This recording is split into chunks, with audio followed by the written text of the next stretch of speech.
Pues hola a todos. Día 21 de febrero, sobre las 7 de la tarde aproximadamente, y comenzamos otro nuevo Hispal entre amigos. Del grupo Hispal nos encontramos Maite Medina, nos encontramos con Juan Manuel Cruz, nos encontramos también con Paqui Álvarez y el que les habla, Paco Carbajo. Eh, Semanas complicadas, semanas complicadas. La última semana que os daba las gracias por lo que sucedió con mi padre. Con mi madre me ha pasado tres cuartos de lo mismo. Vuelvo a daros las gracias a todos. Y como la vida sigue y como yo sé que a yo le gustaría que esto siguiera y que le echara valor al asunto, pues no me queda otra. Hay que seguir para adelante y echarle genio, y echarle fuerza y simpatía, que es lo que ellos tenían precisamente. Hoy nos encontramos con un buen amigo. Hoy presentarlo es complicado, porque cuando tienes que presentar a alguien que consideras amigo tuyo, pues busca e indaga y no sé, hablar de la persona que tengo que hablaros hoy es muy, muy complicado. Porque es de las personas que cuando lo conocí hace ya un cierto tiempo en Motril, en casa de nuestros amigos José Manuel Lowe y Merchi, pues desde entonces hemos entablado una amistad que perdura y que cada vez va más.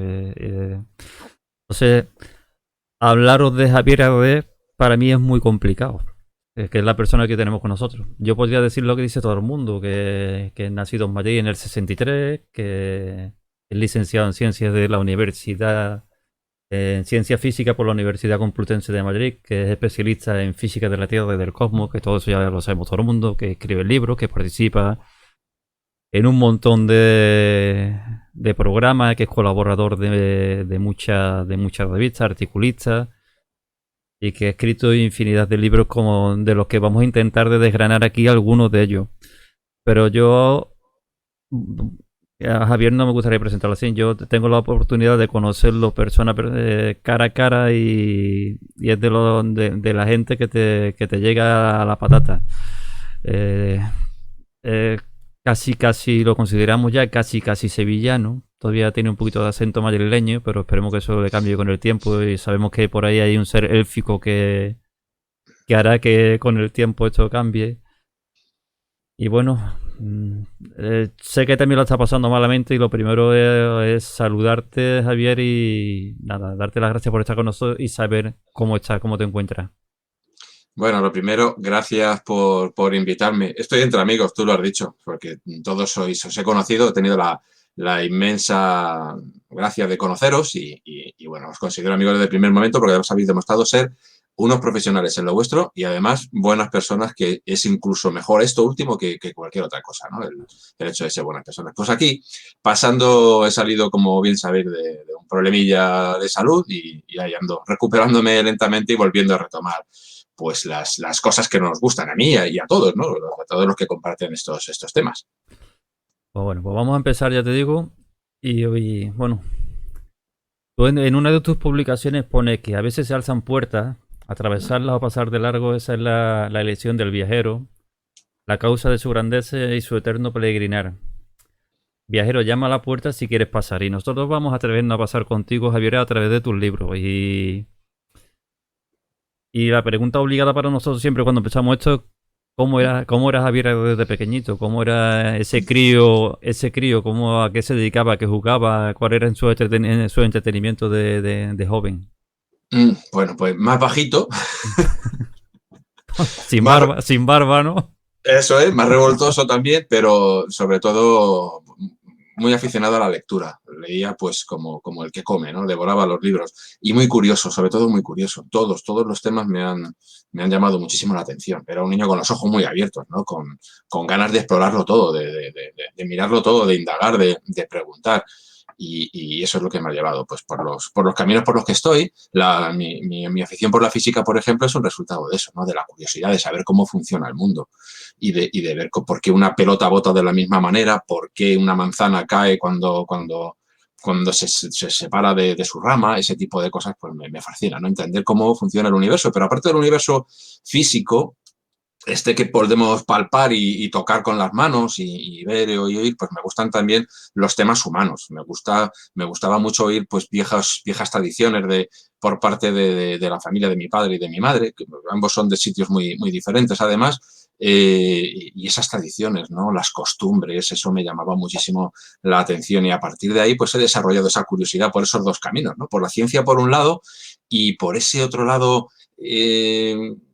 más heterodoxo, ¿no? Más oscuro, más sombrío, que es el ser humano y sus creencias, todo lo que tiene que ver con él, ¿no? Que me parece fascinante. La antropología es una fascinación, es una de las cosas que seguramente si me pusiera otra vez a estudiar, seguramente sería lo que haría, ¿no? Estudiar antropología, entre otras cosas. La historia me encanta también. Pues ese tipo de cosas de que era pequeño, pues me llamaba la atención y me pasaba por muchas horas, ¿no? Investigando en lo que podía. No tenía acceso a muchos libros, la economía no daba para mucho, entonces en todos los pocos que tenía los devoraba y trataba de buscar en más y en más.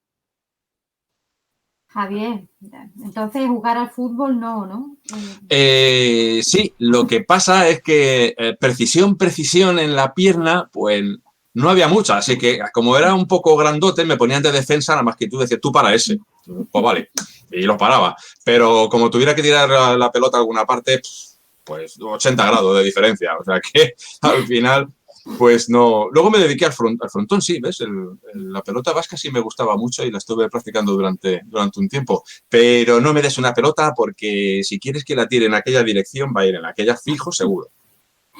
Yo te quería preguntar porque, bueno, me imagino que te lo habrán preguntado más veces, pero una persona que se dedica, que es científico, que busca las explicaciones científicas de las cosas y va y se mete en el mundo del misterio, que con la ciencia, pues en verdad poco tiene que ver, ¿no? ¿Cómo se casa eso? Pues se casa muy bien. Lo que pasa es que, fíjate, hay prejuicios por parte incluso de muchos científicos. No me parece una postura muy científica el desechar absolutamente nada. Es decir, todo es investigable. Y la postura del verdadero científico es tratar de conocer la verdad, no negarla. Ten en cuenta además que no todos los científicos corresponden a un patrón de escepticismo absoluto, ni mucho menos, que para mí, como te digo, no es una postura científica. El científico, como te digo, es alguien que busca descubrir la verdad, sea cual sea, y a pesar de las creencias del propio científico y como sea. Pero para eso hace falta, pues, eso, no negar de antemano, porque no tienes pruebas ni para afirmar ni para negar. Lo que tienes que hacer es sencillamente buscarlas. A mí siempre me ha llamado mucho la atención. Hay una serie de experiencias propias que yo he tenido, experiencias que he visto también al principio cuando era niño pequeño, pues en mi familia, ¿no? Cosas que me contaban mis abuelos, mis tías, mi propia madre, pues cosas realmente curiosas, ¿no?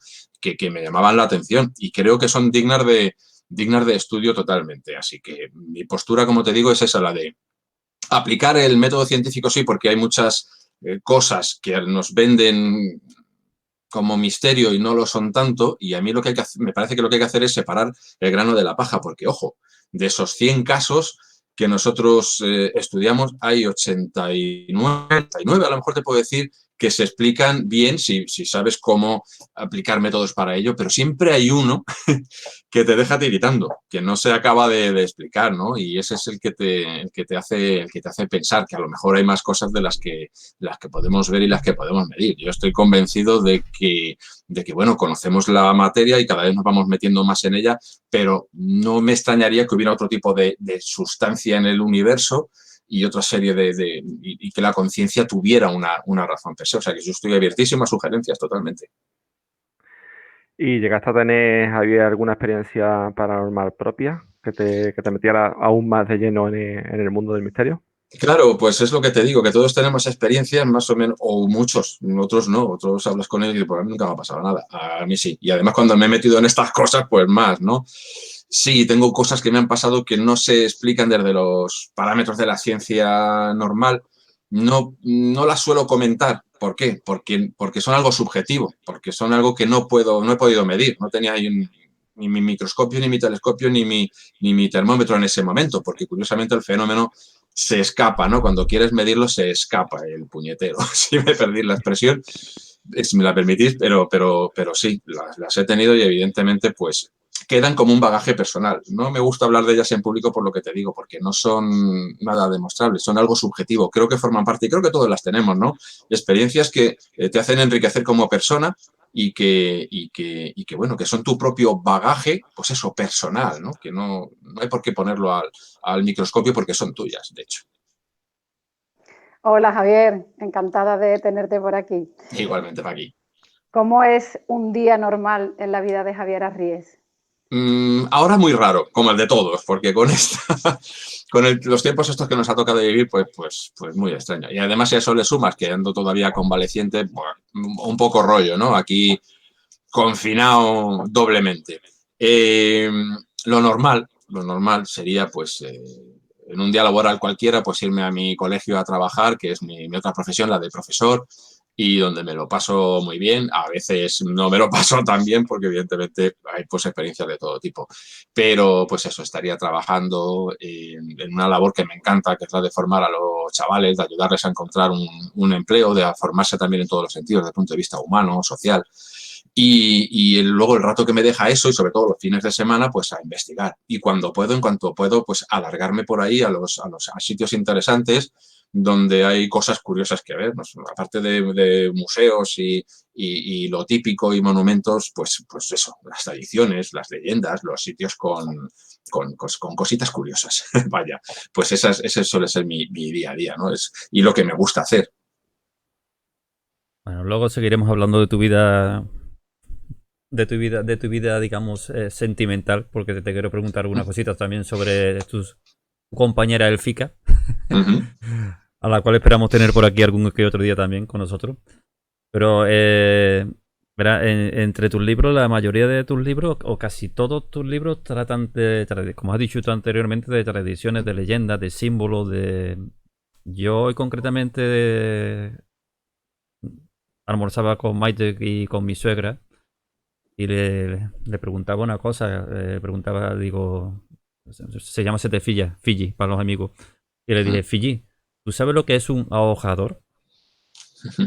Y se me quedó mirando como diciendo, oh, ni puñetera idea. Digo, pues, ¿Qué palabra? Digo, ver nuestro próximo Dispara entre amigos porque te vas a enterar. Tienes un libro que se llama exacto, El extraño poder de los ahojadores. Vaya titulito, ¿eh? Sí, es complicado. ¿Qué es un ahojador para el que no lo sepa, Javier? Pues mira, es una tradición que curiosamente, pues yo escuchaba cosas por parte de la familia de mi padre, por ejemplo, que son de Extremadura, y es una cosa, el mal de ojo allí, pues es una cosa muy corriente. También en Andalucía, como vosotros sabéis, ¿no? El mal de ojo en Galicia, prácticamente en toda España. El mal de ojo supuestamente es un poder que tienen, por llamarlo así, que tienen algunas personas mediante el influjo de su vista, posarse sobre objetos o sobre personas y realizarles algún tipo de daño. El mal de ojo siempre trae algún tipo de consecuencia nefasta o negativa para la persona al que es ahojada, que sería la expresión para el que recibe ese influjo, o bien para objetos, ¿no? Porque hay mal de ojo, por ejemplo, que se puede utilizar contra árboles, contra cosechas. Es decir, es mirar mal a alguna cosa, a algún sitio y fastidiar al que esté en medio o a lo que estés mirando. Por ejemplo, en la cornisa cantábrica, asturianos, cántabros, etcétera, los agricultores se lo toman, y los ganaderos, sobre todo, se lo toman muy en serio todavía en nuestros días, en muchas zonas rurales. Hay gente que protege su ganado de la posible influencia nefasta de la mirada de algún paisano, que además no tiene por qué ser una mala persona. Ojo, es una especie de influjo que sale de los ojos de algunas personas, según la creencia popular. Lo que es curioso, lo que yo me encontré hace mucho, mucho tiempo, porque es un tema que me interesaba mucho, fue descubrir que era una creencia universal, que no solamente es de España, ni mucho menos, que está en Italia, que está en Inglaterra, que está en Noruega, que está, por ejemplo, en magia y religión nórdicas. Pongo algún caso también, ¿no? De hechiceros que miran y fíjate, una de las cosas primeras que hacían cuando atrapaban a alguien que tenía fama de ser un hechicero entre los nórdicos era ponerle un sayal o un saco en la cabeza para que no pudiera mirar. Porque decían que donde miraba, por ejemplo, un hechicero, allí donde posara la vista, si lo miraba de aquella manera, pues la hierba no volvía a crecer, ¿no? Podían incluso quitarle el filo a las espadas y hacer todo tipo de tropelías, encantarte, es decir, hacerte ver cosas que no son. Los latinos, por ejemplo, llamaban a este poder el de fascinum, fascinar, dejar a la otra persona como alelada, ¿no? Hay muchos cuentos también y relatos y anécdotas en la mitología celta, ¿no? Acerca de este poder. Por ejemplo, glamour. Fíjate, la palabra glamour tiene mucho que ver con esto. La palabra glamour es una palabra que se utilizaba en Escocia. Y nosotros ahora le damos ese sentido de alguien que tiene un encanto que no sabes muy bien, que no tiene por qué ser especialmente guapo o bello, no, es que tiene una especie de encanto especial, ¿no? Bueno, pues el glamour entre escoceses y entre gaélicos es una especie de poder que emana de la persona y que es capaz de fascinarte, ¿no? Como dejarte embelesado, así, como abobado, ¿no? Al helado. Bueno, pues este poder, ¿no? Pues investigando, y esto fue mi segundo libro, sí, en 1996 se publicó. Pues fíjate ya, por ejemplo, en Egipto, los egipcios conocían el mal de ojo e incluso sabéis que hay un gesto que se sigue utilizando todavía, que es el de la figa, que es el pulgar metido entre el índice y el medio, que lo que alude realmente es al acto sexual, vaya, es un falo en la vagina, es un principio masculino y principio femenino. Bueno, pues esto se utilizaba contra el ahorcador precisamente para evitar su mirada. Y esto lo hacían, por ejemplo, los mismísimos romanos. Los romanos tenían una serie de amuletos, los fascinum precisamente, era el nombre de alguno de estos amuletos, y los tintinábula. Los fascinum tenían forma, algunos de ellos, auténticamente de falo. O sea, habrá algo. ¿Cuál era el principio de todo esto? Primero, el falo es una representación, un símbolo del principio creador, de la propia divinidad creadora como tal. Pero aparte, evidentemente, ver algo así extraña. Pues el caso es romper la concentración del ahorcador, o sea, hacer muecas, hacer gestos, por ejemplo, pues sacar la lengua. El dios Bes entre los egipcios era un dios que se utilizaba en muchos amuletos contra el mal de ojo y sacaba la lengua en un gesto grotesco, ¿no? Aparte también era itifálico, es decir, un dios con esa cosa pues ahí enorme y presta precisamente pues eso, acabar con la concentración de los ahorcadores. Este tipo de cosas podemos verlas incluso en canecillos de iglesias cristianas. En algunos canecillos de iglesias románicas podemos ver figuras sorprendentes de gestos grotescos en los que lo que se trata es precisamente de alejar el mal con ese gesto de sorpresa, ¿no? Decir, ¿qué me estás haciendo? Bueno, pues este gesto, como te digo, que está en muchos amuletos que se hacen en Azabache, por ejemplo, en Santiago de Compostela, en Galicia, se lo ponen a los niños pequeños, los romanos también se lo ponían a los niños pequeños y en las casas para protegerlas, lo hacían los egipcios también. E incluso hay bajorrelieves en los que se ve como un pastor hace este mismo gesto apuntando al ganado cuando está cruzando el río, porque es un momento peligroso, es un momento en el que está expuesto precisamente a la potencia del ojo malo, que es como lo llamaban los egipcios, ¿no? Así que fíjate si es viejo, si es antiguo, bueno, pero este tipo de cosas me fascinan, porque te la puedes encontrar en sitios tan alejados como China, como Japón, como creencias de este tipo, como Brasil, como en todas partes, vaya. Por aquí abajo no sé si tendrá algo que ver con eso. También se dice mucho eso de que parece que te ha mirado un tuerto. No sé si, sí, no sé si tiene que ver con esto o no.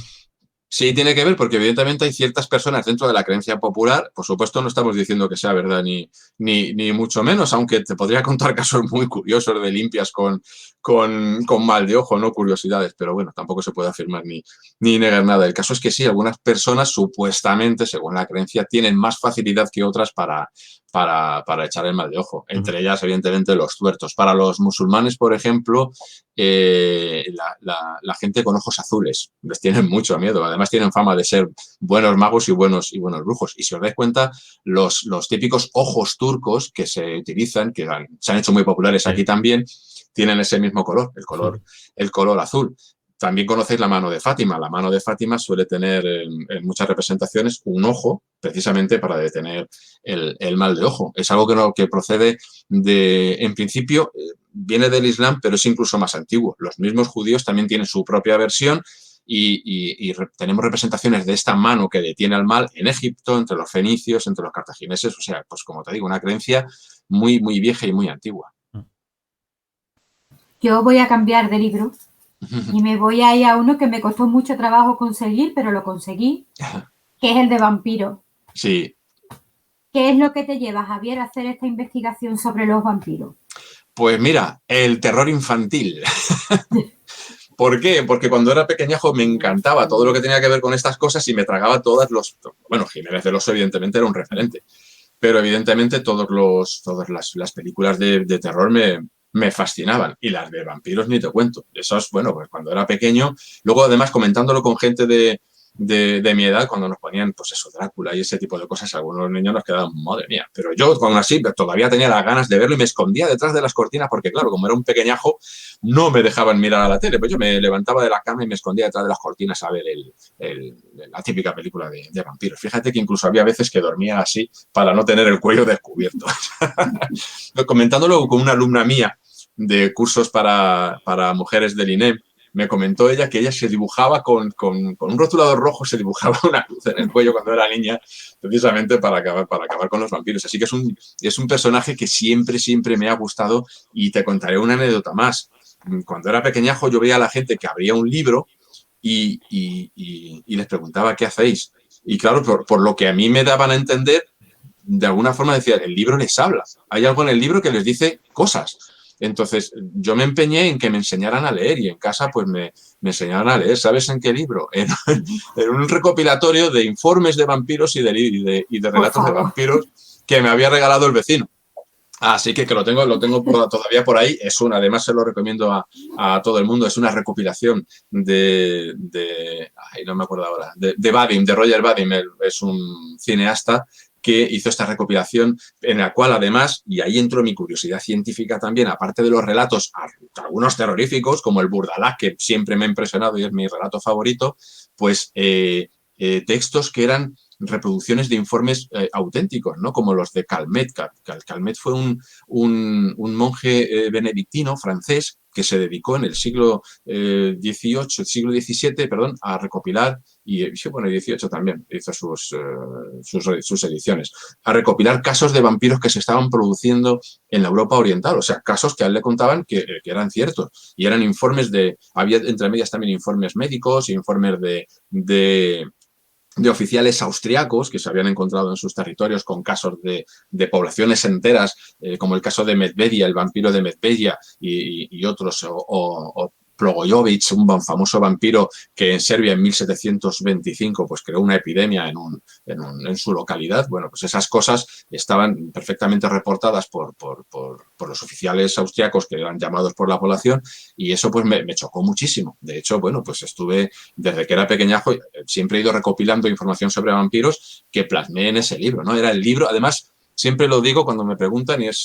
me lo planteé así, es el libro que me hubiera gustado tener cuando era pequeño. O sea, la auténtica guía del vampiro con todos los casos y todas las tradiciones fascinantes de los Balcanes y de todos otros muchos sitios. Otra curiosidad que encontré, que la creencia en los revinientes, en los revenants, como los llamaba Calmet precisamente, no es solamente de los transilvanos, ni muchísimo menos.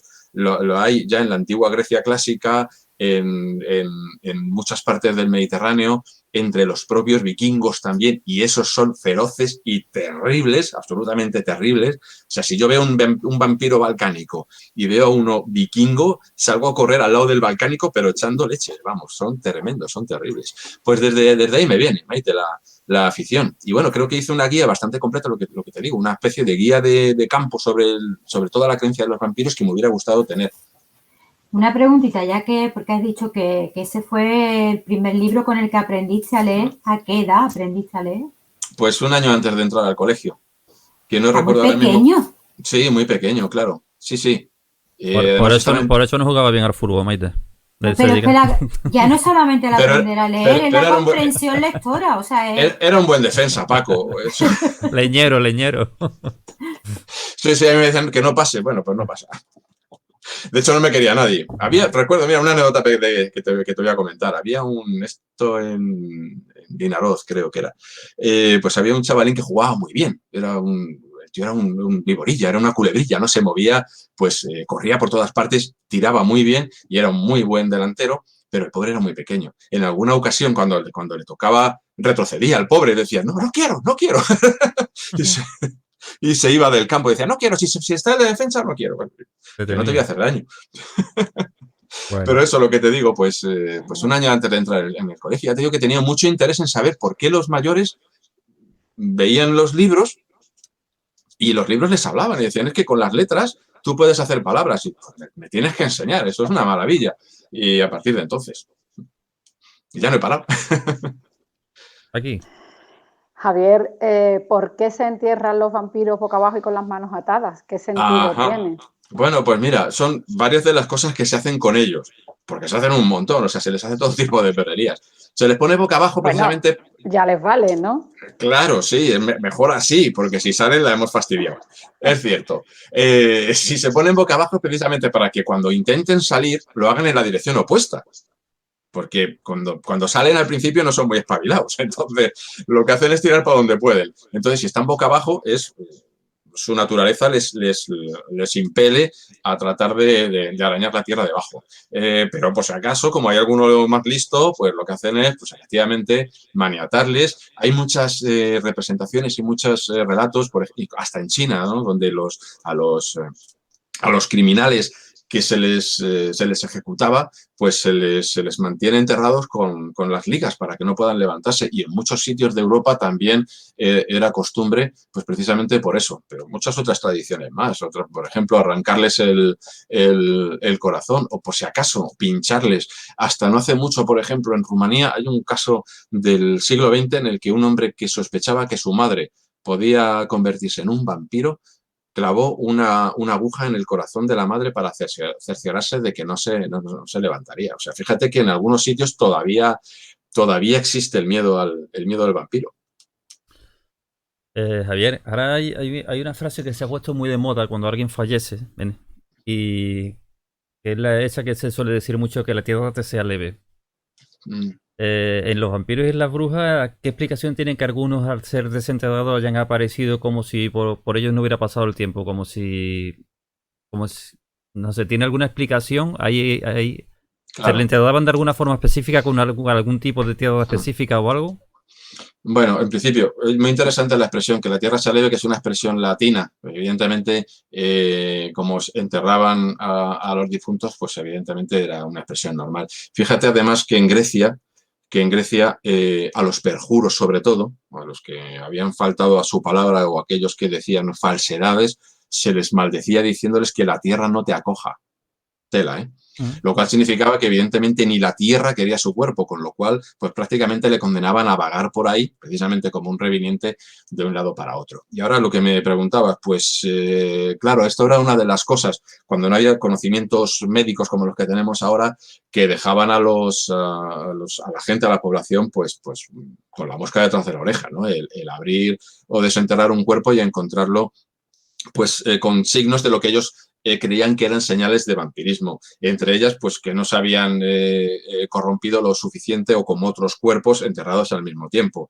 Podía ser por muchas causas. Por ejemplo, pues la dureza del terreno y las temperaturas extremadamente frías en algunos sitios pueden llegar a congelar el cuerpo. En otros casos, por ejemplo, también la humedad. Curiosamente, la humedad puede hacer que un cuerpo se serifique, pues sufra un proceso en el cual pues, se convierta como en algo parecido a la cera y conserve sus rasgos más o menos, evidentemente, parecidos a los que tenía en vida. Muchas razones. Por ejemplo, en los pantanos de Dinamarca todavía encontramos cuerpos que están perfectamente, pues casi perfectamente, ojo, están ennegrecidos, evidentemente, y no tienen pinta de estar vivos. Pero claro, eso para la mentalidad de un serbio, por ejemplo, de un montenegrino del siglo XVIII, pues era una señal evidentemente de que aquello, además era una creencia popular, era una señal de que esa persona, en vez de estar descomponiéndose, estaba alimentándose de la sangre de sus parientes, sobre todo de sus parientes, de sus más allegados,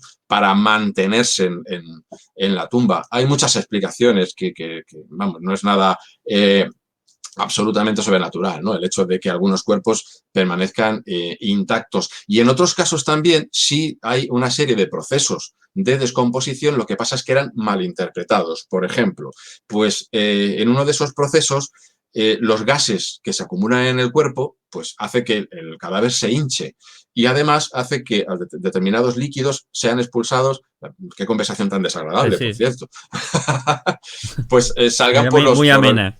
Sí, por los orificios naturales. Pues fíjate que eso era interpretado como que estaba engordando en la tumba. El cadáver estaba engordando y se estaba alimentando de todo eso que salía, que no era sangre, eran pues elementos negruzcos que eran se confundían con sangre. Pues era considerado que eso, que se alimentaba de manera tan golosa que salía incluso el exceso de sangre, le salía por los orificios. Estar hinchado, además, que es algo normal en cierta fase de esos procesos que sufre un cadáver, pues fíjate que llevaba a los griegos, a los antiguos griegos y a los modernos griegos a llamarles timpanaios, que significa algo así como piel tersa como un tambor, ¿no? Cuando encontraban un cuerpo así decían, vampiro seguro. Otra cosa más, por ejemplo, las uñas, el cabello, los dientes, supuestamente en la creencia, en los vampiros, eso les crece, es decir, los dientes se hacen más largos, las uñas, de ahí la creencia de los típicos colmillos, las uñas también crecen, el cabello también. Lo que ocurre realmente es que la piel retrocede, con lo cual todo eso, y también lo diré, donde están los dientes, evidentemente, pues se retraen y hace que todo eso parezca que han crecido, que sean más grandes. Otras muchas pruebas, entre comillas, eran también consideradas como signos de vampirismo. Al estacarles, al clavarles la típica estaca, pues muchos cadáveres hacían una especie de último suspiro y decían, fijaros, todavía respiraba, todavía tenía aliento. Evidentemente, lo que hacían era, la presión de la estaca era expulsar esos gases que estaban metidos en los pulmones y evidentemente las cuerdas vocales hacían un sonido que era interpretado como que, mírale, todavía respira, cuidado con él. Y sí, pues todavía algunos, fíjate que en algunos casos incluso se decía que eran capaces de retirarse la estaca. Bueno, cosas increíbles, pero bueno. Han nombrado, en varias ocasiones han nombrado a Grecia. En Grecia teníamos los chupadores de sangre. ¿Serían ellos los primeros vampiros, Javier? ¿Y qué significado tiene, que es algo que aparece en diferentes culturas, pero qué significado tiene el extraer la sangre?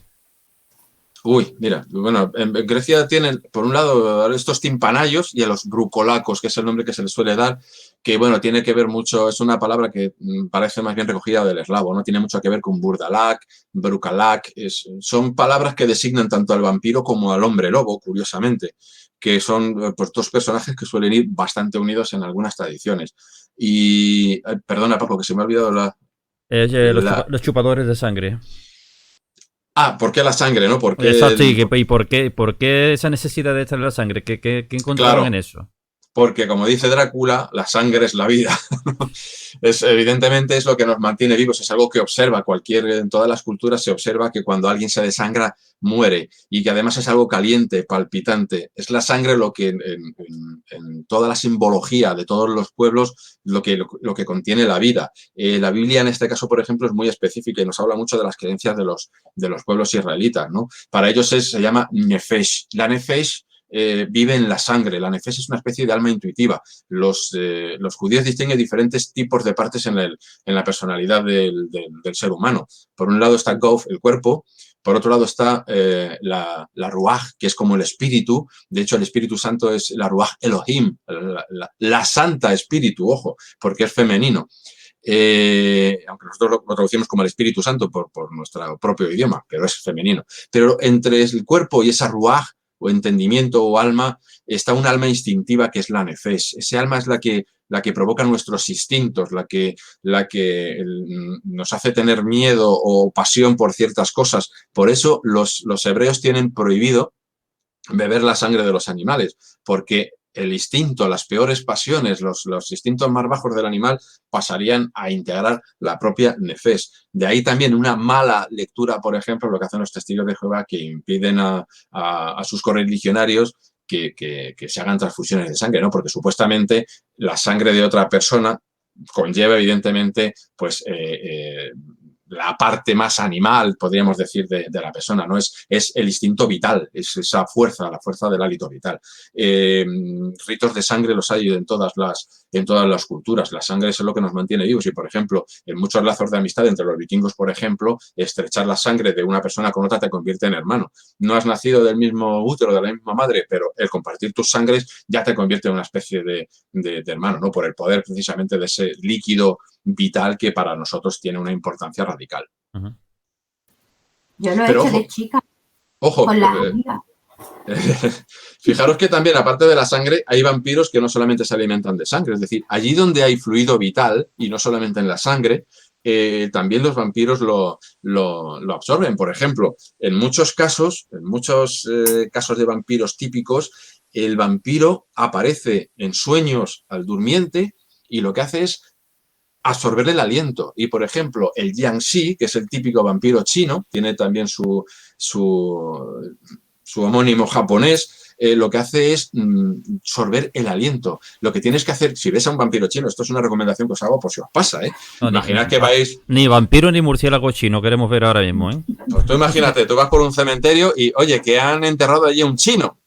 Y si se ha convertido en vampiro, ¿qué tienes que hacer? Pues no respirar.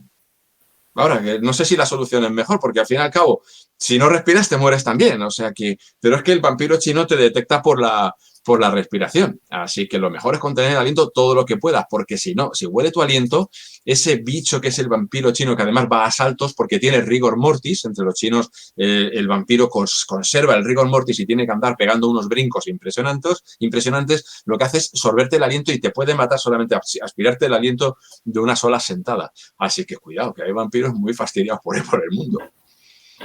Yo te iba a preguntar, porque estamos hablando de vampiros de muchas zonas, ¿no? De muchos sitios, pero ¿hay vampiros en España o hay constancia? Yo he leído algo de un ataúd viajero, Sí, el famoso...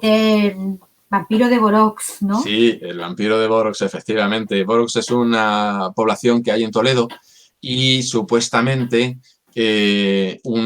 habría llegado, según cuenta que ahora veremos que no es ni tradición ni leyenda realmente, una leyenda contaría que habría llegado a Cartagena un ataúd desde Serbia y que ese ataúd habría sido mandado a La Coruña mediante un transporte, un camión que lo habría ido llevando por diferentes sitios, entre ellos Borox, y allí en los sitios en los que se detenía el camión, pues evidentemente a dormir, etcétera, pues habría extrañas muertes por consunción. Una de ellas habría sido en Borox. Bueno, toda una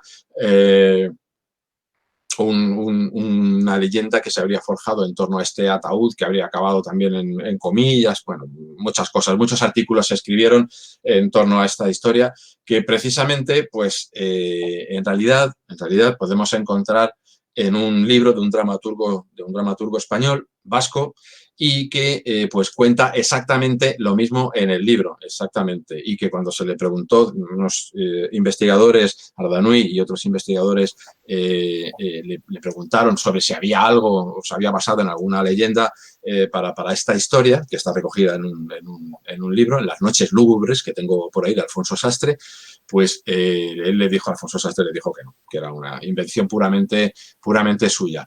Pero, ¿tenemos vampiros? Pues no, de este tipo no, porque fíjate que toda esta historia de un ataúd, de un noble serbio, etcétera, no suena mucho a novela de Drácula evidentemente.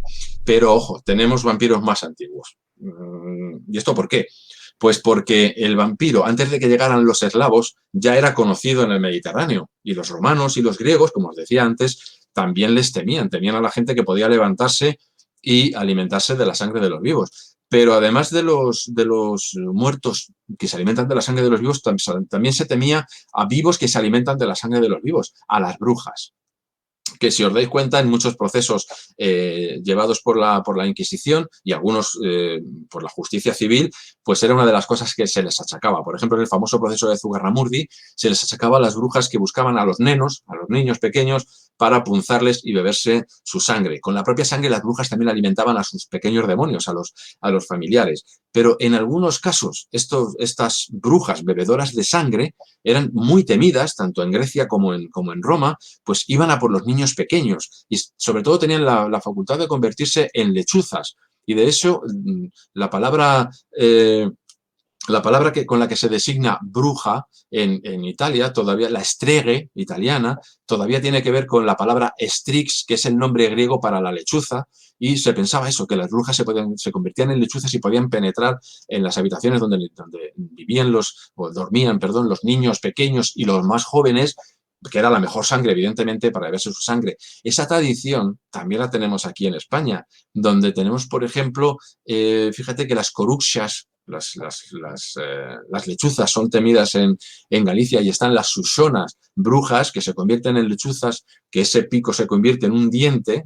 Si ves una anciana con un solo diente, sal corriendo porque por la noche seguramente se convierte en lechuza y se va por los nenos pequeños a consumirles, a beberse su sangre. Así que sí, tenemos vampiros. Y fíjate que hay algunos casos, pocos, muy pocos, pero en los que se dice, en algunos casos en los que se ha querido acabar con alguna bruja, sobre todo en el norte, en Galicia y en Asturias, el quemar el cuerpo de las brujas, en algunos casos se dice específicamente que es para que el diablo no se apodere de ese cuerpo, ya que era dueño de la bruja en vida, también lo podía ser en la muerte y podía apropiarse de ese cuerpo y levantarse para hacer fechoría. De modo que prácticamente el mismo principio lo tenemos aquí en muy viejas tradiciones. Javier, tenemos también a otro vampiro, el vampiro catalán, ¿no? El conde de Stuc. Sí, pero ojo, lo mismo, el conde Struck en realidad es más bien, es un espectro, no se dice en ningún momento dado que beba sangre, ¿no? Es alguien que está condenado, como en muchos sitios, en muchas tradiciones, por hacer perrerías en vida, está condenado a vagar durante su muerte por ahí. Tiene más que ver, fíjate, con algo curioso, con la cacería salvaje, que es una tradición que procede de los celtas y de los germanos. Entre ellos está muy arraigado, aunque prácticamente la podemos encontrar en toda Europa. La cacería salvaje habla de correrías de muertos, a veces en procesión, que van por ahí corriendo por los bosques y por los montes, y en algunos casos están malditos o buscan o persiguen a alguien. Bueno, pues el conde Struck tiene más que ver con este tipo de personaje. Javier, ¿y Enriqueta Martí, la vampira de Barcelona?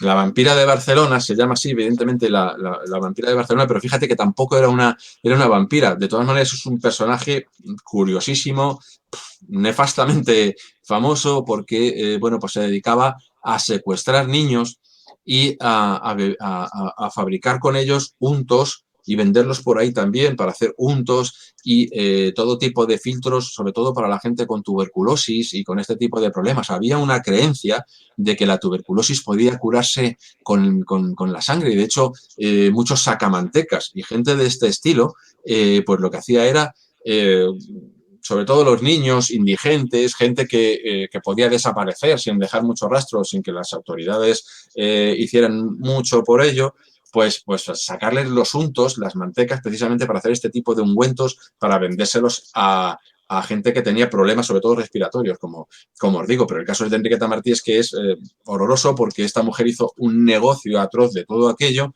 y, bueno, encontraron durante el tiempo en el que estuvo en vigor, varios niños desaparecieron en Barcelona. Fue un caso de que se ocuparon mucho los periódicos, y cuando la cogieron encontraron en su casa pues cosas espantosas y horribles, ¿no? Los niños eran, como te digo, pues en algunos casos vendidos. No se supo muy bien a quién, porque probablemente la burguesía más adinerada y gente de mucho nivel económico y social estaba metida en ello, precisamente porque tendrían a gente con enfermedades de este tipo que acudían a Enriqueta Martí. Hay quien también pues supone que a lo mejor en rituales de aspecto más bien oscuro y tenebroso, desde luego le llamaron así como la vampira de Barcelona, y tenían razón, porque era un personaje verdaderamente monstruoso y terrible. Javier, antes has nombrado a los murciélagos, y queramos o no queramos, el mundo del vampirismo está asociado a los murciélagos. O sea, no sé por qué, no sé si por la película o por el cine, por lo que sea, siempre asociamos un vampiro a un murciélago. Sí. De hecho, los mayas también hablan en sus historias sobre vampiros, y ellos lo acuñaron como el dios de la muerte. Sí. ¿Por qué esa vinculación siempre del vampiro y el murciélago? Bueno, evidentemente es una criatura nocturna, y fíjate que todas las criaturas nocturnas tienen mala fama. Ya antes hemos hablado de la lechuza. Está más asociada realmente, de manera tradicional me refiero, la lechuza al vampiro que al murciélago, aunque también lo hay.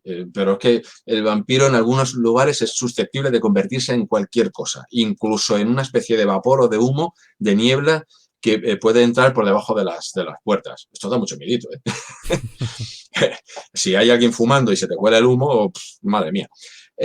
Pues eso, realmente esa asociación que tenemos de vampiro-murciélago la creó más bien el propio Bram Stoker, ¿no? Con su novela de Drácula, ya que era uno de los animales que más salían en la novela, y el cine pues se ha encargado de asociarnos ya rápidamente al murciélago con el vampiro.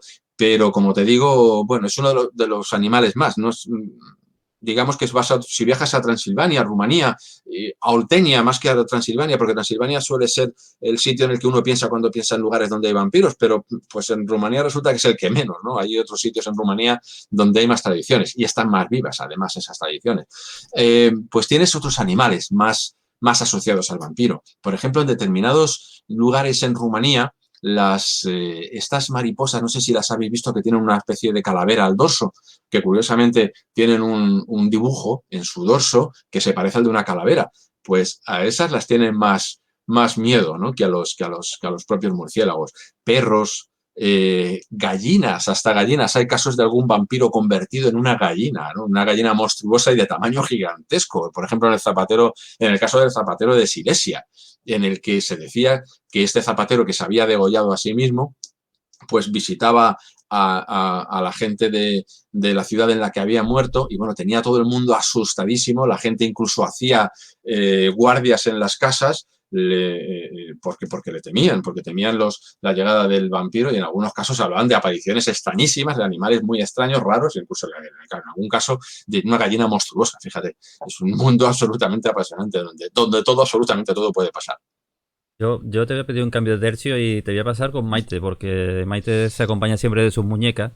Sí, pero de todas formas yo tengo una pregunta todavía de vampiros. Perdón. Dejadme que la haga porque yo te iba a dejar con objetos malditos, con las pero muñecas, ¿no? pues Pero se entonces, lo dejo a Juanma.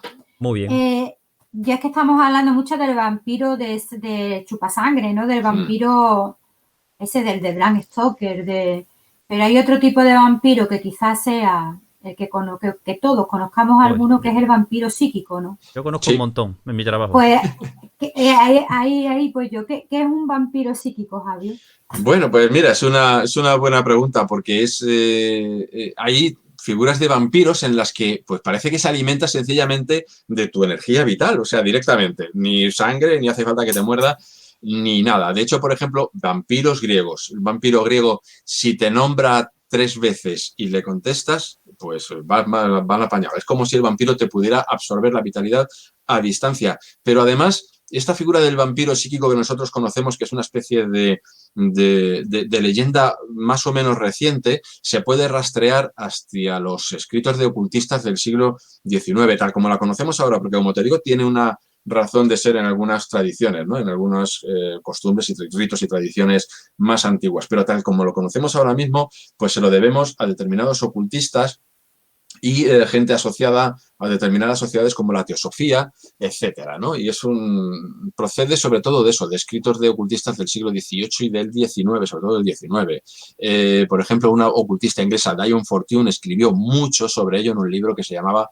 Autodefensa psíquica, ¿no? Y ella, que además trabajaba de enfermera y era psiquiatra, pues se encontró con algunos casos en los que encontraba parejas de personas afectadas con problemas psicológicos, en los cuales había uno que era dominante, por decirlo así, que se le veía perfectamente sano, robusto, muy fuerte, y otro más apocado y como que vivía un poco a la sombra del otro, ¿no? Y ella decía, hay una especie de vínculo extraño, y ella, como era ocultista, pues pensaba que había realmente un drenaje de fuerza vital de una a otra persona. El concepto de vampiro psíquico procede de estos... tal como lo entendemos ahora, quiero decir. Procede, como digo, de algunos escritos de ocultistas, de decimonónicos. Pero luego llegó otro personaje, que es Sándor Lavey, el creador de la Iglesia de Satán, el famoso Papa Negro, que fue muy popular allá en los años 70 y 80, y pues creó esa iglesia, ¿no? Porque está reconocida como iglesia en Estados Unidos, en las que realmente no se adora a Satán, porque son, salvo algunos que se han escindido en otras ramas, tienen a Satán como una especie de arquetipo, como de símbolo, no como una entidad real. Bueno, Sándor Lavey, el caso es que escribió sobre los vampiros psíquicos como gente que intenta manipularte y llevarte a su huerto, por decirlo así, y pues, por ejemplo, dándote pena y tratándote de llevarte a donde ellos quieren, ¿no? Pero, ojo, no es realmente un vampiro que te absorba fuerza vital. Eso sí sería un vampiro psíquico.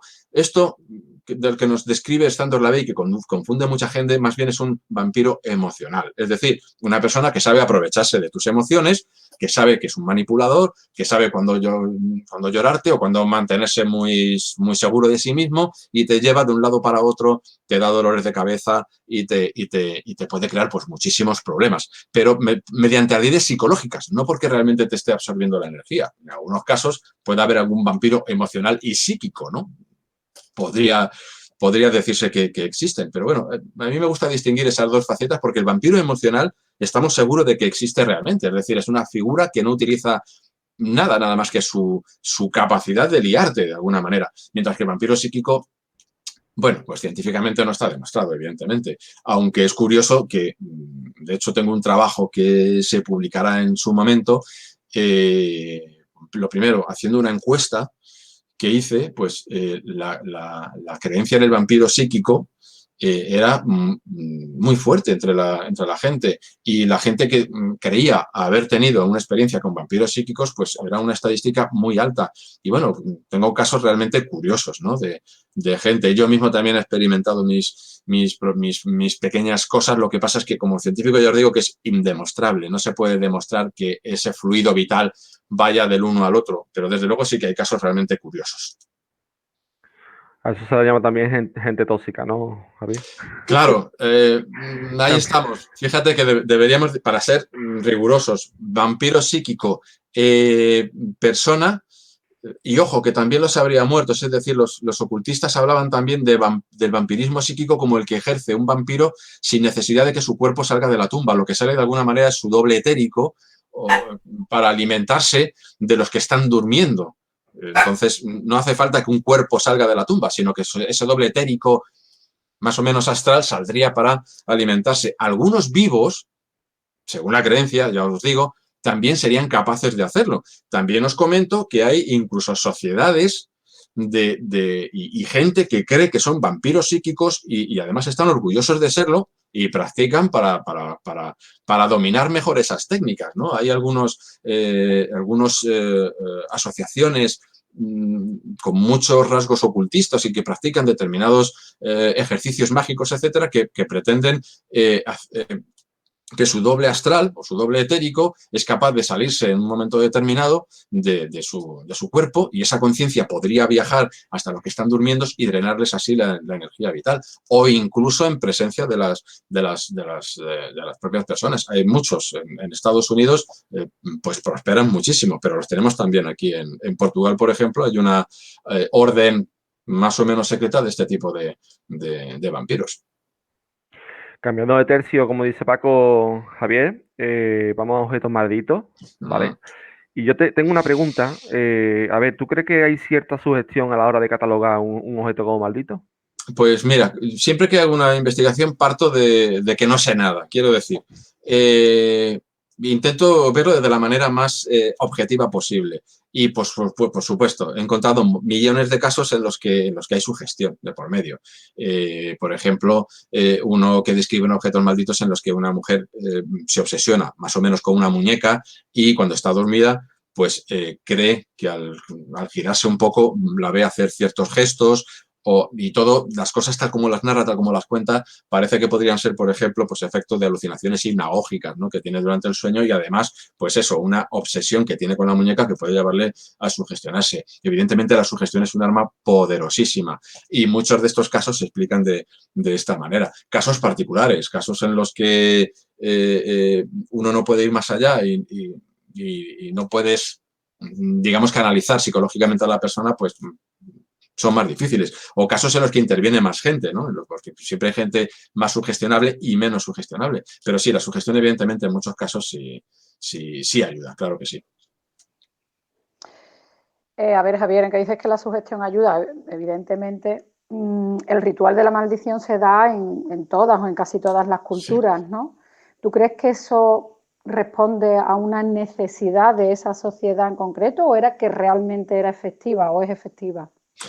Desde luego se cree en ella, eso sí que te lo puedo decir, y evidentemente nosotros en la sociedad occidental cada vez se va creyendo menos en eso, pero que es una creencia muy antigua y que podemos encontrar en todas las culturas del planeta, eso es así. Y bueno, la maldición, el hecho de buscar el mal de alguien, pues evidentemente forma parte de la hechicería y de la brujería, y está, como te digo, desde en África, lo hemos tenido aquí, en Estados Unidos, en América, en todas partes, ¿no? Las típicas muñecas vudú, que no son realmente vudú, en realidad fueron traídas por los europeos, fueron llevadas a América porque eran costumbres antiquísimas. El hacer muñecos donde se clavan alfileres, por ejemplo, lo encontramos pues muchísimo en los procesos de brujería.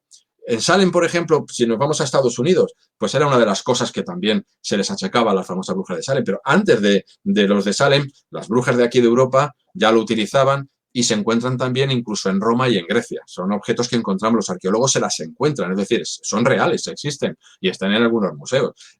Seguramente conocéis, si habéis leído Objetos Malditos, esa famosa muñeca que está en el Louvre, ¿no? Que es una representación de una mujer que se llama Ptolemaios, que está atada de pies y manos, está como las solían representar los egipcios a los prisioneros de guerra, de rodillas, arrodillada, y tiene una serie de 13 clavos, quiero recordar, clavados en sitios muy estratégicos, ojos, boca, pechos, sexo, abdomen, en lugares muy estratégicos del cuerpo. No se trata de una maldición, se trata más bien de lo que ahora llamaríamos un amarre, que es forzar a esa persona a que ame al brujo o a la persona que ha alquilado los poderes del brujo. Para mí es una maldición, porque evidentemente se está transgrediendo la voluntad de la otra persona. Es la intención, tenga efecto o no, transgredir a la otra persona, y de hecho, para que se entregue de cualquier manera, se la entrega a los mismísimos demonios. Es decir, esta figura, por ejemplo, se encontró en una tumba, y otras muchas se dejaban en tumbas para que el espíritu, sobre todo si era gente que se había suicidado, había muerto joven o había muerto en un campo de batalla, pues esos muertos que habían muerto de mala manera, por decirlo así, se convertían en ayudantes del hechicero, y se trataba de torturar a esa persona hasta que cediera, ¿no? O sea, de volverle absolutamente loca o la vida imposible. O sea, que para mí es una maldición. Y, por supuesto, objetos, muñecos y todo tipo de representaciones para maldecir realmente a personas. Y fíjate que era algo muy corriente, por ejemplo, entre griegos y romanos. Hay unos, en Grecia, por ejemplo, estaban las tablillas de plomo, unas tablillas de plomo en las que se dibujaban determinadas divinidades infernales, como la diosa de la luna en su peor faceta, y se escribía el nombre de las personas a las que se quería hechizar o maldecir, y bueno, se dedicaba todas las partes de su cuerpo, desde la nariz hasta las uñas de los pies, a los demonios. Pero es que es curioso porque estas tablillas de plomo se han encontrado, se encuentran arqueológicamente y son muy curiosas. Por ejemplo, hay una en la que una pareja de taberneros maldice a todos los taberneros de la ciudad porque les hacen la competencia. O sea, que era algo corrientísimo utilizar estas tablillas para las cefixio, como se llamaban en latín, para maldecir. Y se utilizaban, por ejemplo, pues era muy habitual que si tú tenías un juicio con alguien, pues para evitar que tú pudieras ser locuaz o que se te trabara, para que se te trabara la lengua durante el juicio, pues te echaban una tablilla para maldecir también. Para todo. La competencia comercial, por ejemplo, pues muchos comerciantes lo hacían para que los demás se fueran al garete mientras él reflotaba su negocio. Muchísimo, muchísimo. Yo, Javier, tengo una curiosidad y una pregunta. Lo primero, la curiosidad. La portada de tu libro. Un monito muy tierno con unos platillos. Una monada. ¿Y cuál es la historia del monito? ¿Tiene alguna historia o es simplemente atractivo editorial? Pues es que es uno de los objetos que más se asocian precisamente a los muñecos, y realmente, bueno, yo conozco algunas historias con monitos, ojo, de gente que me lo ha comentado, gente particulares, que os voy a decir una cosa, las cosas que me ha contado la gente, indagando y luego también en congresos, etcétera, Te da para otro cosas libro. pero es que la mayoría de los casos de la gente son mucho más espectaculares que los que están en el libro, que los conocidos, que los que Ríete de Anabel y demás, son alucinantes. Yo recuerdo, por ejemplo, un caso de un monito sin pilas andando solo, que me contaba un señor en un congreso, por ejemplo, y algún otro más, otro monito. Aparece mucho, si os habéis dado cuenta, en muchas películas de terror que son clásicos ahora mismo. el monito y sus platillos que se pone a tocar de repente cuando no viene a cuento, cuando no tiene ni pilas ni nada, es todo un clásico. Hubo 2 portadas posibles para el libro. Una de ellas era la caja de ebook, la famosa caja de ebook, que es uno de los objetos que trato en el libro también, que es para mí uno de los objetos más fascinantes y que más me gustan, y ese era uno, y estaba muy bien, la verdad que para un póster además era muy bien, estaba muy bien hecha. Y luego estaba la del monito, que yo creo que como era más variada, reflejaba más bien el contenido de todo el libro, ¿no? De qué iba a hablar todo el libro, no solamente de un objeto en particular, sino de todo un montón de juguetes y de cosas a las cuales se les achaca ese miedo, ¿no? Esa cosa que nos dan cuando los vemos. Yo tengo una anécdota que algún día te contaré del lugar donde trabajo, de algún compañero del departamento de seguridad que en época de Halloween se ha llevado un que otro susto. Pero a lo que vamos, antes te iba a preguntar que me quedé callado y aquí hablar de objetos malditos, hablar de muñecas y teniendo la vitrina de Maite, coleccionista de muñecas, tenemos que hablar de Anabel, que tú ya nos has contado algo. ¿Qué hay de cierto, ¿qué hay de cierto en Anabel? En esa Anabel, en la... Ahora te enfocaré, Maite, en la Anabel de trapo, la Anabel de la vitrina. ¿Qué hay de cierto y qué hay de leyenda en Anabel? Pues mira, de cierto poco podemos saber. ¿Por qué? Pues porque es algo que está reflejado en un libro, pero no hay manera de llegar a los testigos o a las personas que habrían intervenido en la historia de Anabel. Está reflejado en ese libro y poco más, con lo cual pues lo que tenemos que hacer es, lo poco que podemos hacer es fiarnos de lo que nos dice el libro.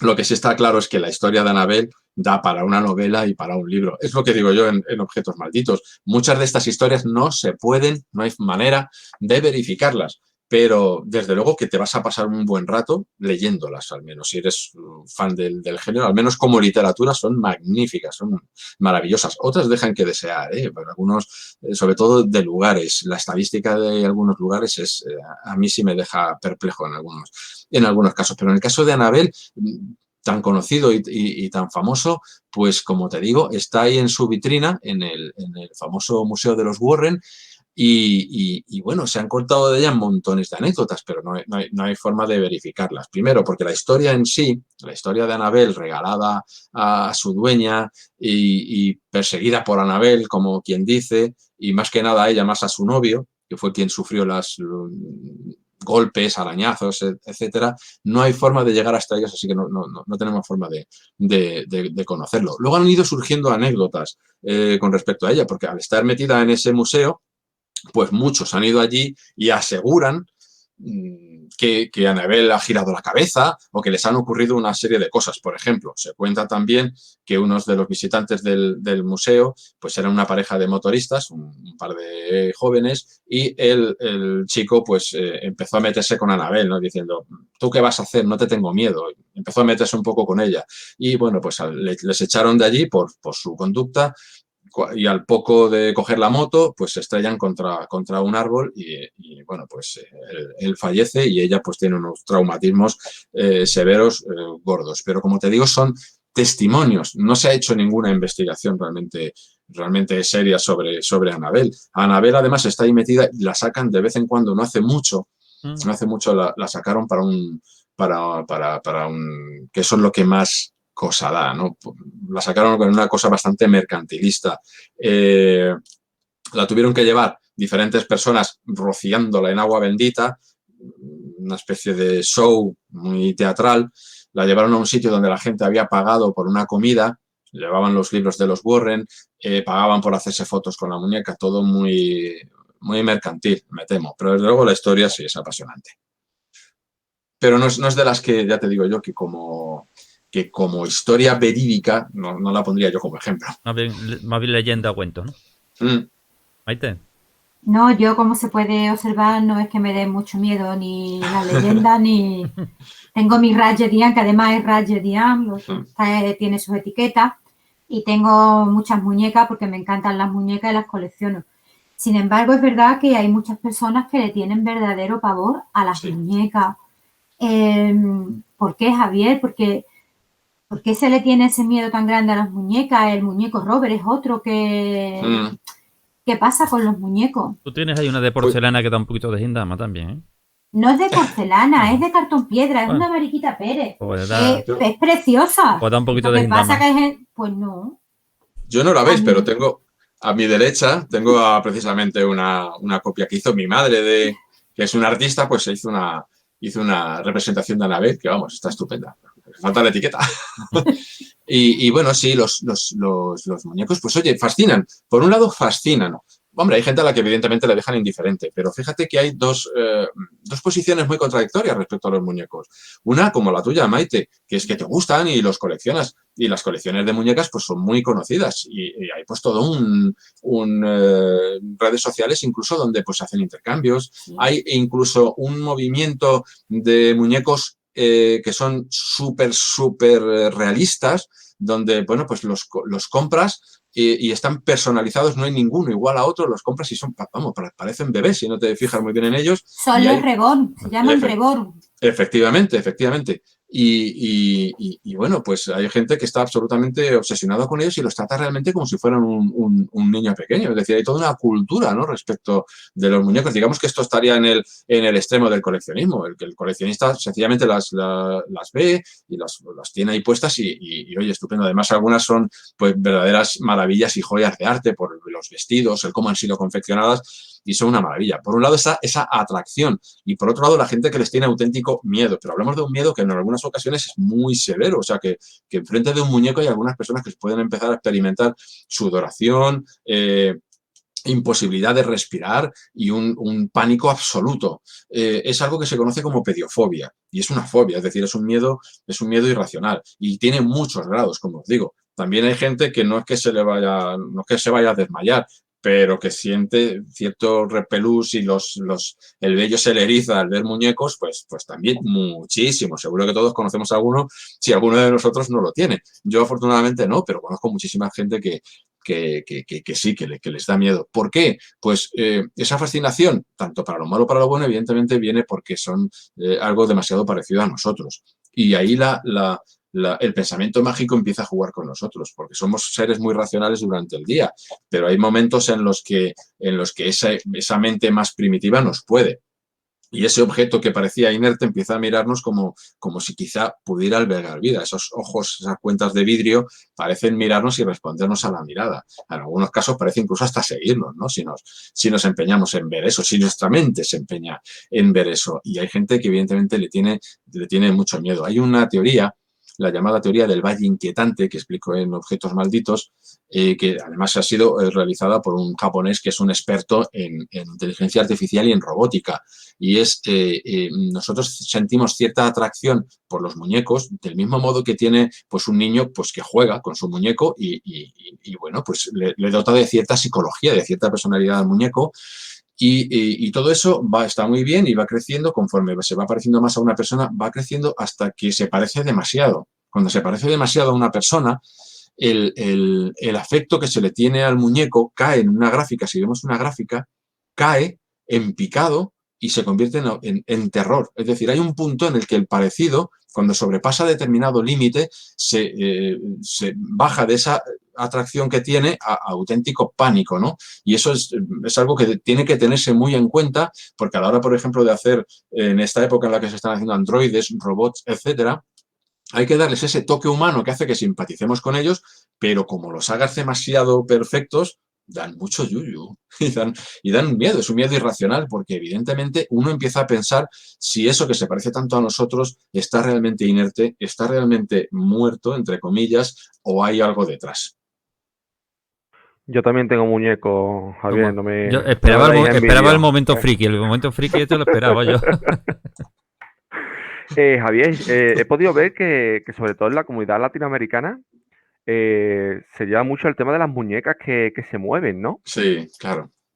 Sí, bueno, ellos son muy activos. Es que ten en cuenta que son muy activos para todo tipo de cosas. Por ejemplo, es una cosa que me cabrea en mis alumnos es que no somos capaces de subir tutoriales de informática a la red y tienen montones hechos en países iberoamericanos que son una maravilla porque los chavales en todos los colegios se animan siempre a hacer cosas. Pero eso, lo que pasa con eso pasa como con todo. Ellos se animan a hacer vídeos de todo. Y evidentemente las muñecas llaman mucho la atención y hay muchos vídeos, como tú dices, de muñecas que se mueven, que evidentemente muchas de ellas están trucadas y son bromas, ¿no? Y otras Claro. que pretenden pasar por cosas reales. También os puedo decir, por ejemplo, que hay lugares, sitios en Internet, en la web, donde tú puedes ver pues digamos, casas de grupos de parapsicología, casas de algunos particulares que forman parte de algún grupo de parapsicología y que coleccionan muñecos que ven por internet, que compran en eBay, que supuestamente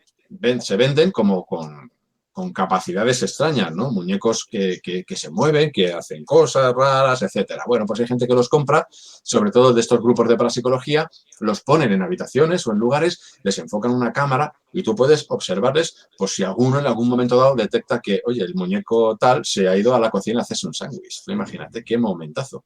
Pues los tienes por ahí. Y aparte de la Anabel, Javier, ¿tendrías algún calendario de los niños llorones en tu casa? Pues te digo la verdad, no porque me dan no miedo, me dan pena. O sea, la carita de los niños está tan bien reflejada, dan tanta lástima, porque además no es la rabieta de un niño. Sabéis que cuando un niño llora, patalea y es gesticula muchísimo. Pero la pena callada de estos niños, que con esos lagrimones que se les caen en esa cara triste y silenciosa, me da una pena que no me da miedo, me dan pena, así que no tendría ninguno por eso, porque me hunden en la miseria, me deprimen.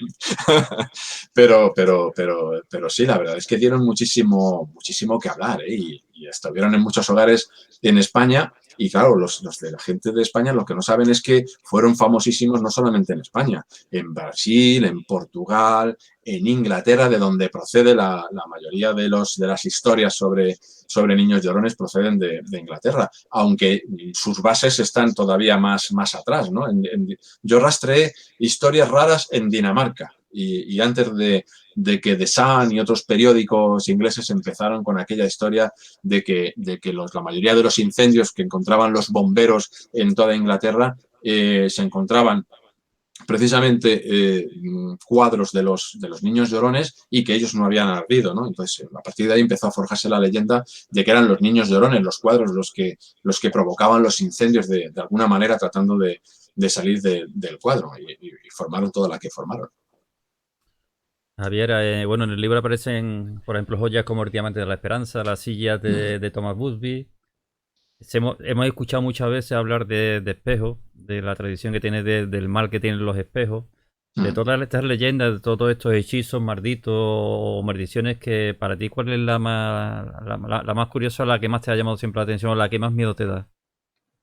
La verdad es que todas, por ejemplo, la de los espejos, las tradiciones asociadas a los espejos son fascinantes. Ya solamente con leer Alicia a través del espejo de Lewis Carroll ya nos dice el poder psicológico que tiene un espejo sobre nosotros. Un espejo es como una especie de ventana al otro mundo.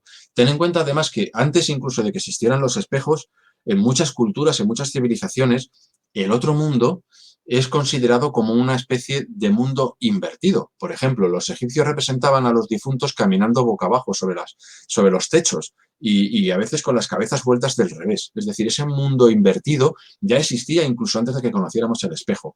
Cuando empezaron a crearse espejos, primero de metal bruñido y luego los espejos que conocemos, con azogue y demás, pues ese simbolismo se potenció más todavía. Tú miras un espejo y parece que podrías pasar a ese otro lado, a ese otro mundo. Todas las tradiciones que tienen los espejos son maravillosos. Los cuadros también. Los cuadros son, cuando están muy bien hechos, parecen como pequeñas ventanas hacia otra parte, hacia otro tiempo, hacia otro mundo, hacia las personas que están dibujadas en ellos. Por eso hay tantos objetos malditos asociados a cuadros. Pero, como te digo, hay montones de ellos que me gustan por eso, por todo el pensamiento mágico asociado. Mira, la magia, el me apasiona. Y me apasiona también además como científico, porque no se puede entender la ciencia sin la magia. De hecho, las ciencias empiezan a separarse muy tarde, después del Renacimiento, donde hay una serie de hombres magistrales, para mí magníficos, a los cuales les tengo un respeto maravilloso, como Cornelio Agripa, John Dee, bueno, este es anterior, Paracelso, que están investigando, sacando al mundo de la oscuridad del conocimiento, pero que al mismo tiempo son hermetistas, son alquimistas, son eruditos de su tiempo que dominan todo tipo de saberes. Y pues este tipo de cosas me ha llamado siempre la atención, toda la magia y todas las tradiciones, la cábala. La cábala me encanta y hay un objeto asociado con la cábala precisamente dentro del libro que me llama mucho la atención y que me gusta mucho, que es la caja Dibuk, ya lo comenté antes. Yo creo que ese es uno de mis objetos favoritos. ¿Por qué? Por esa asociación precisamente con la cábala y con tradiciones de los judíos askenasís, los judíos europeos, donde pues confluyeron montones de corrientes místicas como el hasidismo y una serie de tradiciones. En el caso de la caja Dibuk nos habla de una tradición muy vieja que dice lo siguiente: cuando una persona muere sin haber logrado lo que estaba llamado a hacer en vida, o muere con un deseo muy fuerte y no ha cumplido ese deseo, entonces intenta poseer a otro. Y hay montones de rituales para poder liberar a las personas poseídas por Dibuks, que es como se llaman a estos espíritus que no entran en la Gehenna, que es el infierno o el más allá de los hebreos, sino que andan buscando por ahí a alguien para poder utilizar su cuerpo para poder hacer las cosas que tenían que hacer. En algunos casos son cosas que tenían que hacer como personas y que no lograron. En otras cosas son deseos que no han conseguido satisfacer. Esos son los peores, evidentemente. Y pues los hebreos europeos, cuando veían a alguien que sufría algún tipo de trastorno psicológico, que empezaba a comportarse de una manera que no era la suya, cuando hablaba con voces extrañas, lo que podría achacarse a la posesión dentro del catolicismo, que también, como os digo, también es algo que puede encontrarse en el hebraísmo, pues lo achacaban generalmente a un dibuk. Y hay montones de exorcismos que llevaban los rabinos a cabo para tratar de liberar a estas personas de esos espíritus que ocupaban su cuerpo para poder hacer aquello que consiguieron terminar en vida. La caja Dibuk es un ejemplo de esto, ¿no? Es un ejemplo de un espíritu que habría sido capturado, introducido en esa caja y que habría sido liberado por la persona que lo compró y según relató en un escrito en eBay, cuando vendía este objeto, porque ya quería deshacerse de él, porque decía que le estaba haciendo la vida absolutamente imposible. Notaba extraños olores en la casa, a veces a gato, otros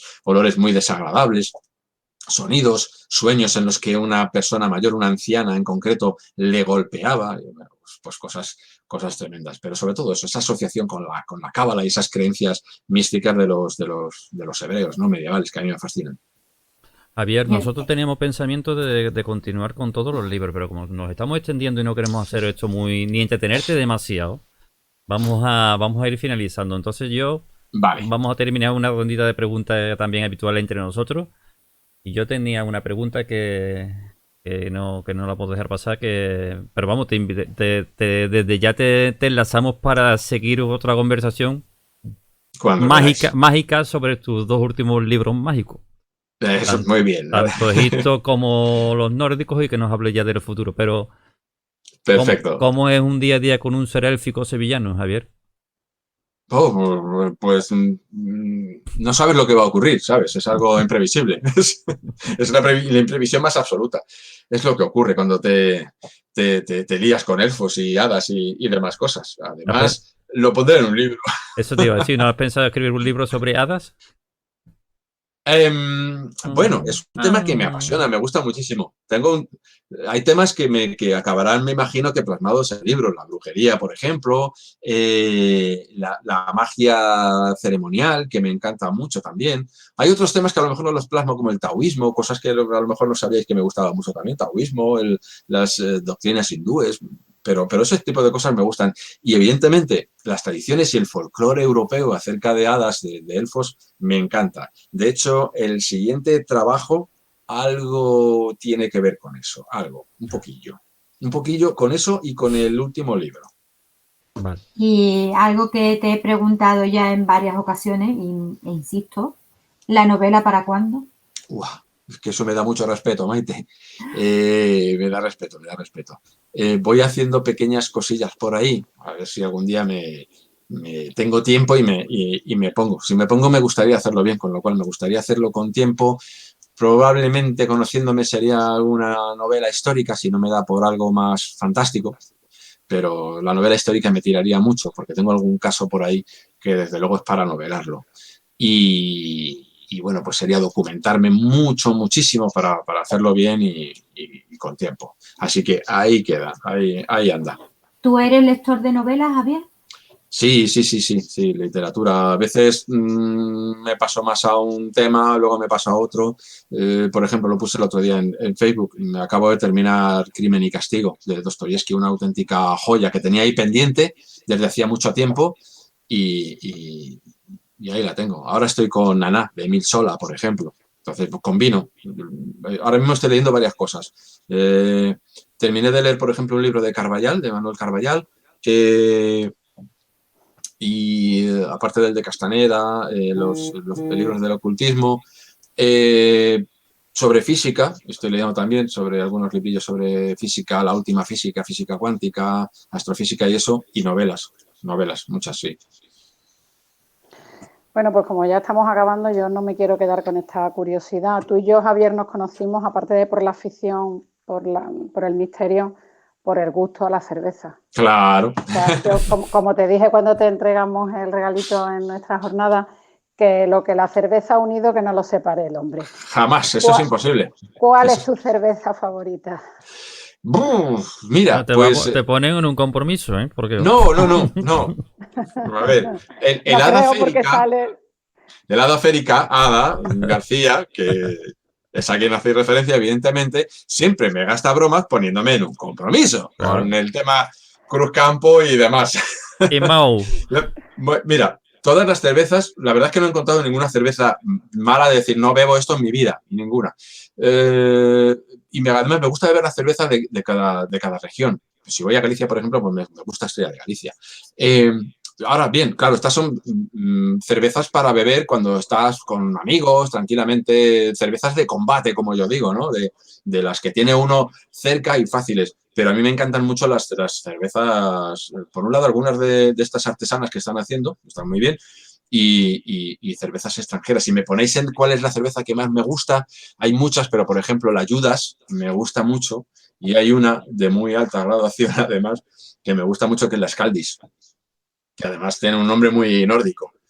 Y el hidromiel, por ejemplo, que es una bebida también asociadilla así a la cerveza. Pero esas son las que más me gustan. La Mahou me gusta mucho, pero yo creo que uno se acostumbra a la cerveza que toma en el sitio correspondiente. Pero fíjate que aquí tampoco estoy tomando mucha Mahou. La tomo de una marca, estamos diciendo con marcas comerciales. No sé si debemos por otra parte. Pero bueno, pero lo que hago es de tomar alguna de un famoso centro comercial. O sea que, Paco, no podemos pedir patrocinadores ya que estamos. Sí, Buena idea. Y alguna empresa de ibéricos de Huelva o algo de eso también podemos intentarlo. Que bueno, para ir terminando, que a Juanma no sé qué le pasa, que parece que está ahí medio colgaete, más de lo normal en él. Hay preguntas que son habituales también en esta sesión y vamos a terminar con ellas. Bueno, la del libro y la película lo voy a dejar a los compañeros, pero ¿hay vida más allá de la muerte, Javier? Pues te cuento. Gracias a las experiencias que yo he tenido y también por razón. A mí me parece que no todo es la materia densa que vemos. Como te digo, hay algunos tipos de filosofías orientales que me gustan mucho. El taoísmo, por ejemplo, me gusta mucho. Las doctrinas, la metafísica hindú, yógica, me gusta mucho. Y las encuentro muy coherentes. Y algunas cosas de la filosofía de los griegos, como las cosas que decía Aristóteles o Platón, pues también o el mismo Plotino, pues me parecen muy coherentes. No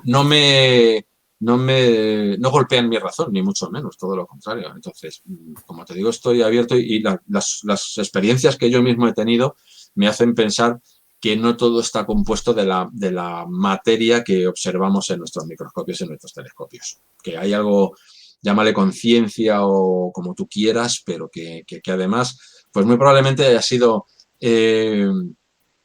digamos que explorada por hombres y mujeres con un talento especial en todas las culturas que le han dado nombres diferentes y que todas esas religiones, metafísicas que tenemos por ahí, algunas de ellas muy complejas, pues son el resultado de algunos de esos avistamientos, de algunas, posiblemente sean verdades parciales de algo que es inexpresable, porque seguramente si existe esa verdad será absolutamente inexpresable, ya que si es algo que está fuera de la dimensión material, pues no podremos ponerle etiquetas, ¿no?, humanas, pero sí, por eso también mi afición por la cábala, el sufismo, por ejemplo, la poesía sufí nos habla de algo que nos trasciende. Ellos lo llaman a veces incluso amor en letras mayúsculas, algo que te lleva a esa locura, ¿no?, que experimentan los sufíes y algunos que lo dejan todo, lo dejan absolutamente todo, para entrar en contacto con esa alegría interior que encuentran, esa felicidad suprema y que muchos buscan y que algunos parece que encuentran, ¿no? Y así que algo debe haber. Yo te voy a hacer una pregunta que, a ver cómo te la hago, porque viendo los libros que publicas en Facebook, son libros que no son para todos los públicos, en verdad, porque son difíciles de comprender, hay que tener además una base del tema importante, ¿no? Y yo te voy a pedir que nos recomiendes un libro, pero un libro que yo pueda leer. Claro, porque ten en cuenta que algunos de los libros que pongo son, pues, por ejemplo, las fuentes que estoy empleando. Claro. Y, claro, las fuentes que yo empleo pues, pueden llegar a ser bastante raras, muy raras, de hecho. Pero bueno, es por ver a la gente, pues si alguien quiere profundizar más allá, pongo a veces varios grados, ¿no? Si os queréis introducir en esta cuestión, pues hay algunos más ligeros como estos y luego si os encantan las locuras y meteros en estos berenjenales, pues ¡pumba! Ahí va eso. Pero claro, suelo poner un poquillo de todo, pero eso, también ver que se vea cuáles son las fuentes de las que manejo. Libros que yo recomendaría, wow. Es que hay tantos. ¿Y de algún género en especial, Maite? Novela. A mí la novela histórica me gusta mucho, en verdad, pero me gusta una novela que sea buena. No tiene por qué ser histórica. No me gusta tanto la negra. Yo es que tiro mucho de los clásicos. Me gusta más la literatura, lo confieso totalmente, me gusta más la literatura del siglo XIX que la contemporánea. Que he leído, evidentemente, cosas de literatura contemporánea y cosas maravillosas. Pero fíjate, por ejemplo, yo ahora mismo te recomendaría esta última que acabo de leer, Crimen y Castigo. Es una maravilla porque Dostoyevski hace una inmersión absolutamente magistral en la psicología de los personajes. O sea, puedes entender, por ejemplo, toda lo que ocurre, ¿no?, en la mente de alguien que ha hecho un crimen, que es el protagonista, pues realiza un crimen, además un crimen a lo tonto, por una teoría que él tiene, no realmente por otra cosa. Y parece una cosa así decirlo, pero no es mala persona dentro de lo que cabe. Pero entonces, ver todos los entresijos psicológicos de sus personajes, que tienen sus lados oscuros, sus lados más luminosos, la denuncia social que hay en algunas ocasiones y cómo entra en las ruedecitas, ¿no?, que hay en nuestro pensamiento de una manera absolutamente magistral, a veces muy emotiva. A mí el final de la obra me emocionó porque este hombre se redime por el amor, pero además es que no es un amor cursi ni un amor que te lo ponen ahí, qué bonito, bucólico. Son los entresijos psicológicos que le han llevado a este hombre a aferrarse a eso, ¿no? Y es genial, te la recomiendo. Ahí va una. Lo leeré. Javier, algo muy, muy personal. ¿Tu película favorita y una manía inconfesable? Películas. Es que para mí estas preguntas siempre son muy difíciles porque me cuesta mucho hacer rankings, ¿sabes? Porque comparar obras de arte me cuesta. Películas, a te ver, puedo decir. Cerramos. Película de terror. Película, lo mismo. Es que hay tantas. Estamos igual, ¿no? El de Ring, por ejemplo, es una que te puedo decir que es una de las que ha conseguido últimamente, porque me he visto tantas, pero miles, que además las voy poniendo en una hoja de Excel para no volver a verlas. Pues fíjate, pues tengo 1000 y pico no vistas, 1000 no sé cuántas guardas, una barbaridad. Y algunas, por ejemplo, como de Ring, ya te he visto tantas que me pones ya, puedo estar comiendo perfectamente un bocadillo de jamón mientras me veo una de zombies. comiendo ellos mismos, ¿sabes? O sea, no problema. Pues la de The Ring, por ejemplo, sí me dio un par de sustitos. Pero luego, pues, por ejemplo, otras de terror, las hay pues muy buenas. Los clásicos, prácticamente todas. De vampiros, por ejemplo, pues Drácula con Bela Lugosi, impresionante, por poner una de las viejas clásicas. Y por ponerte una de las modernas, pues The Ring, por ejemplo, estaría muy bien. Pero luego, pues otras, pues Alien, por ejemplo, El octavo pasajero, ciencia ficción y terror, una maravilla también. Alguna que haya visto hace poco. La verdad es que de miedo pocas me hacen ya. Me entretienen, pero Miedo no pocas. te dan, ¿no? No, muy pocas, ¿eh? Ya consiguen asustarme ya. ¿Y una manía? Manías, pues varias, claro. Manías, por ejemplo, tengo manías por el número 3. Me gustan decir las cosas 3 veces, no, sería un pesado. Un toc. Pero Un toc, ¿no? sí, pero las cosas que tienen forma de 3 o cosas por el estilo, una manía que se me ocurre ahora mismo, pero sí, otras muchas más de las que ni seré consciente seguramente. Bueno, pues para finalizar ya vamos a terminar, como habréis visto, con Juanma hemos tenido un problemilla, de hecho él tiene un problema doméstico que ha tenido que abandonar la conversación y nos pide que le disculpe porque ha tenido un problema y ha tenido que abandonar la conversación. Y bueno, para finalizar, lo primero, darte las gracias por tu amabilidad, que te vuelvo a decir, te emplazamos para una segunda ocasión porque se nos ha quedado la mitad del trabajo que teníamos pendiente de hablar contigo, se nos ha quedado un poquito colgado, pero no queremos tampoco...